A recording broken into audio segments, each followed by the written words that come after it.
Tagore school बावड़ी की online class में आप सभी का फिर से स्वागत है। सभी स्टूडेंट्स को गुड मॉर्निंग। आज हमारी जो क्लास है उसका 11वां दिन है।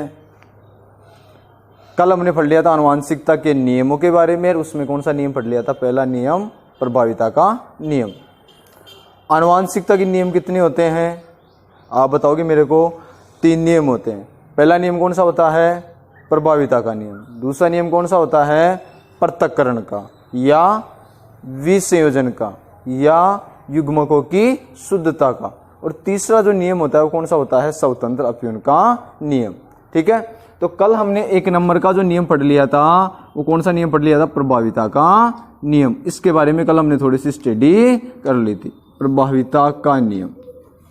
ठीक है, इसमें हमने लिख लिया था कि यह नियम एक संकर संकरण पर आधारित है, और एक उसके बाद में लिखा था कि एक ही लक्षण के समयुग्मजी जो विपर्ययी जो लक्षण होते हैं उनके मध्य जब क्रॉस करवाया जाता है तो F1PD में जो लक्षण प्रकट होते हैं उन्हें प्रभावी लक्षण कौन से होते हैं? लंबेपन। और जो लक्षण प्रकट नहीं होते हैं उन्हें अप्रभावी लक्षण कहा जाता है। अब इसके बाद में पढ़ेंगे इसका एग्जाम्पल की हम बात करें तो इसमें हम पढ़ेंगे कि यदि शुद्ध समयुग्मजी लंबे यानी कैपिटल टी और शुद्ध समयुग्मजी बोने पादपों के मध्य क्रॉस करवाया जाता है तो हम देखते हैं कि F1 जो PD के जो पादप होते हैं उसमें जो लक्षण प्रकट होता है उन्हें प्रभावी लक्षण बोलेंगे। तो यानी कौन से प्रकट होते हैं? लंबेपन के पौधे प्रकट होते हैं। यह है F1PD। ठीक है ना। और ये जो पौधे प्राप्त होते हैं विषम युग्मजी लंबे या संकर लंबे पादप प्राप्त होते हैं जिनकी फिनोटाइप यानी बाहरी लक्षण के तौर पर देखा जाए, बाहरी संरचना के तौर पर तो कितने होते हैं? 100%। यानी सभी कैसे दिखाई देते हैं? लंबे दिखाई देते हैं। तो आज हम उदाहरण लिखेंगे और उदाहरण को समझेंगे आरेख चित्र के द्वारा। अब देखो, जैसे हम बात करें, लिख लो इसके बाद में उदाहरण में उदाहरण लिखेंगे हम। यदि शुद्ध या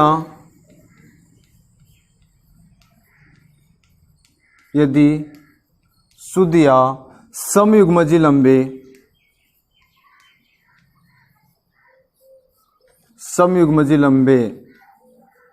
क्वेश्चन में क्या लिखोगे? कैपिटल टी पौधे को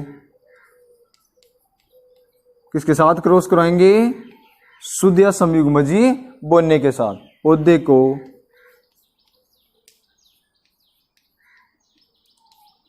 शुद्ध या समयुग्मजी बोने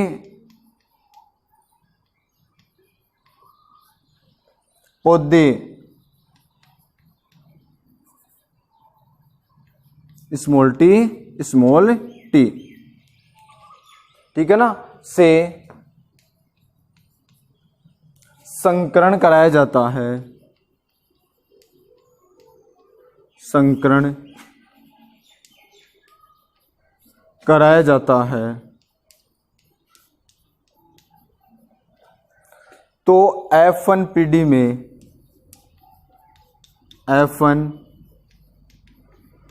में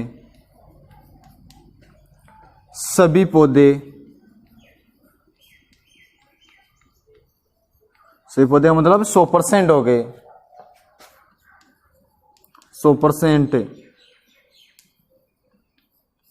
लंबे प्राप्त होते हैं।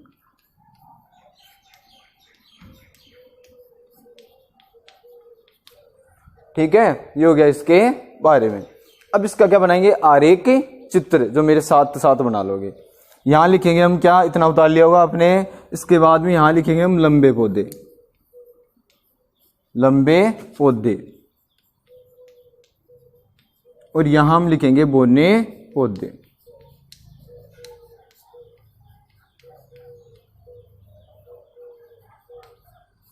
ठीक है, लंबे पौधे के लिए कैपिटल टी और कैपिटल टी, और बोने पौधे के लिए स्मॉल टी और स्मॉल टी।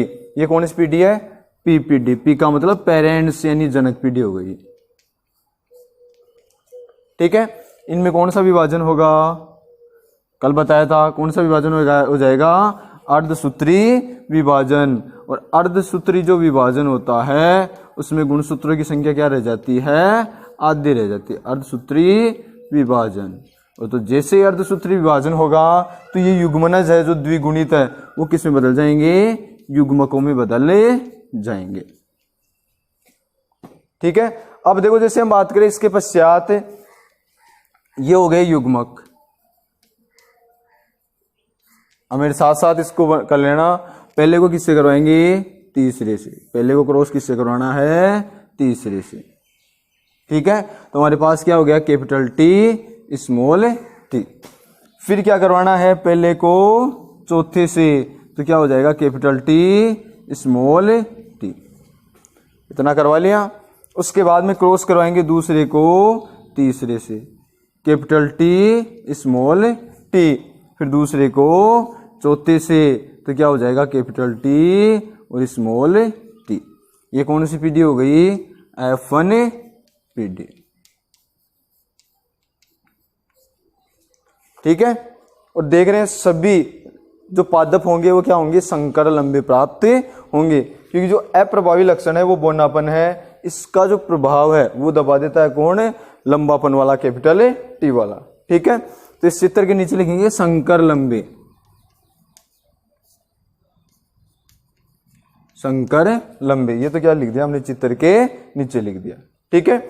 और इस चित्र के नीचे जो नाम लिखेंगे वो लिखेंगे कि प्रभाविता के नियम का आरेखीय निरूपण। जो चित्र का नाम लिखेंगे वो लिखेंगे प्रभाविता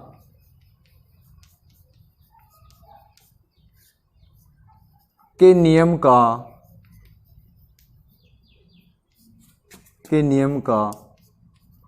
आरेखीय निरूपण। अब देखो जैसे हम बात करें, ये तो क्या हो गया, आरेख द्वारा हो गया, ये कर सकते हैं हम। अब इसके बाद में देखो जैसे हम बात करें आरेख के अतिरिक्त यदि हम बात कर रहे हैं तो चेकर बोर्ड द्वारा यदि करना चाहिए तो इस प्रकार से हम चेकर बोर्ड भी बना सकते हैं। इस प्रकार से 4 खाने बना लेंगे ऐसे।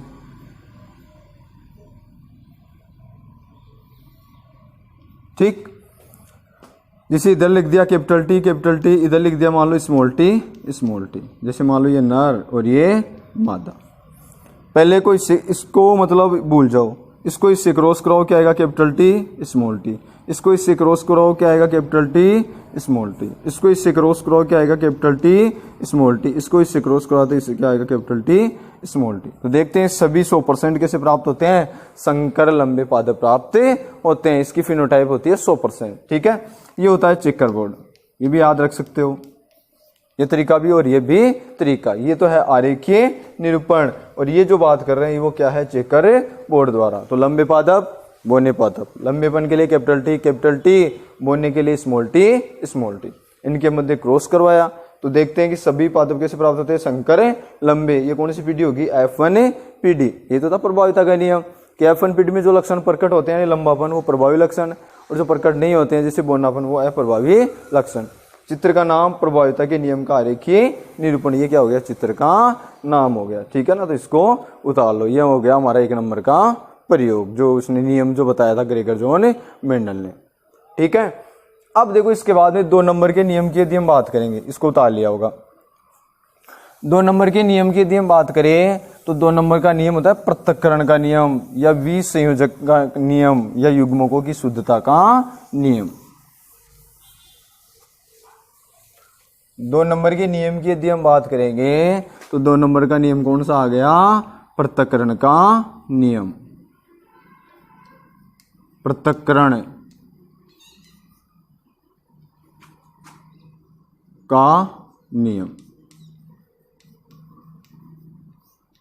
ये हो गया हमारा 2 नंबर का टॉपिक, पृथक्करण का नियम। ठीक है।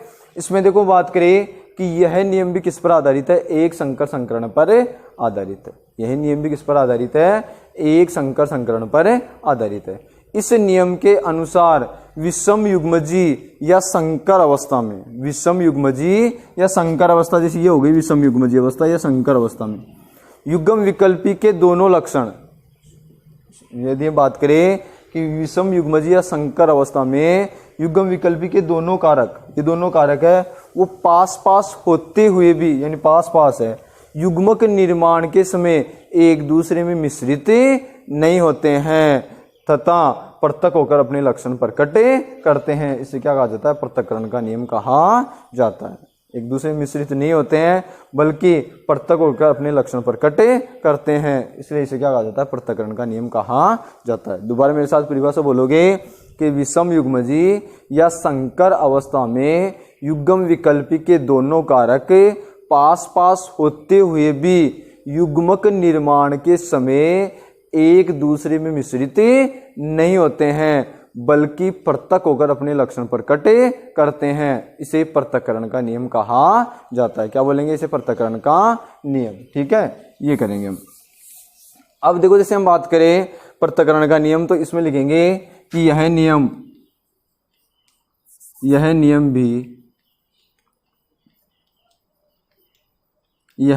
भी एक संकर संकरण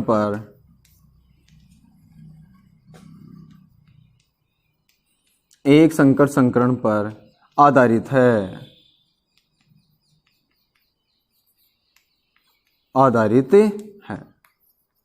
ठीक है, उसके बाद लिखेंगे कि इस नियम के अनुसार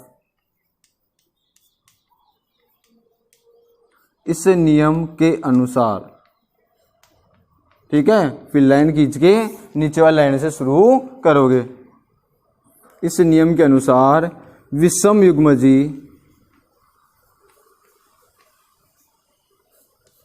युग्मजी या संकर अवस्था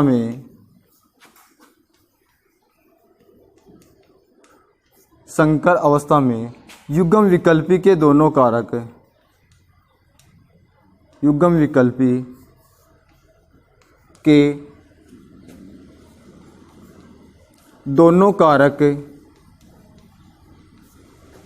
पास पास होते हुए भी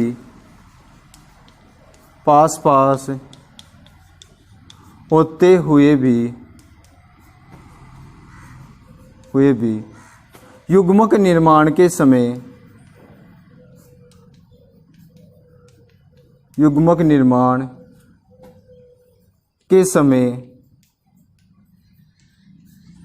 एक दूसरे में मिश्रित नहीं होते हैं।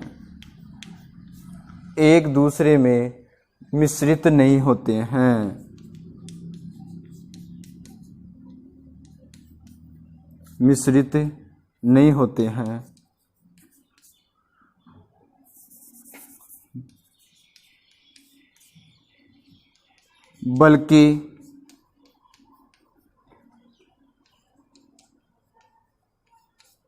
पृथक होकर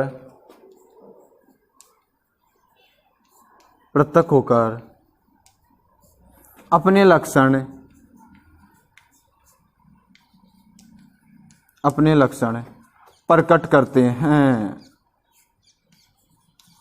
लक्षण प्रकट करते हैं। ये हो गया पृथक्करण का नियम कि इस नियम के अनुसार विषम युग्मजी या संकर अवस्था में युग्म विकल्पी के दोनों कारक पास पास होते हुए भी, विषम युग्मजी या संकर अवस्था में युग्म विकल्पी के दोनों कारक पास पास होते हुए भी युग्मक निर्माण के समय एक दूसरे में मिश्रित नहीं होते हैं बल्कि पृथक होकर अपने लक्षण प्रकट करते हैं। ये क्या हो गया? पृथक्करण का नियम, जो किस पर आधारित है? एक संकर संकरण पर आधारित है। ठीक है ना। फिर इसके बाद में लिखेंगे हम कि प्रत्येक युग्मक में, लाइन चेंज करके लिखना है कि प्रत्येक युग्मक में एक लक्षण के लिए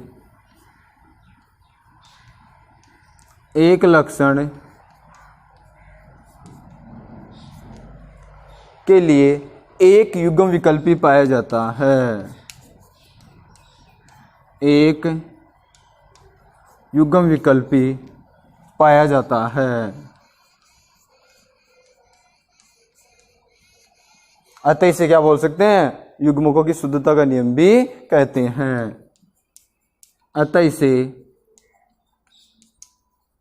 युग्मकों की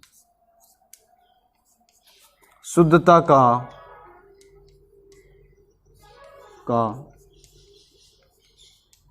नियम भी कहते हैं। युग्मकों की शुद्धता का नियम भी कहते हैं। ये हो गया युग्मकों की शुद्धता का नियम। ठीक है, आज के लिए इतना ही काफी है। बाकी अगली क्लास में इसका एग्जाम्पल पढ़ेंगे और इसका आरेख चित्र पढ़ेंगे, तो इसको सही प्रकार से याद कर लोगे।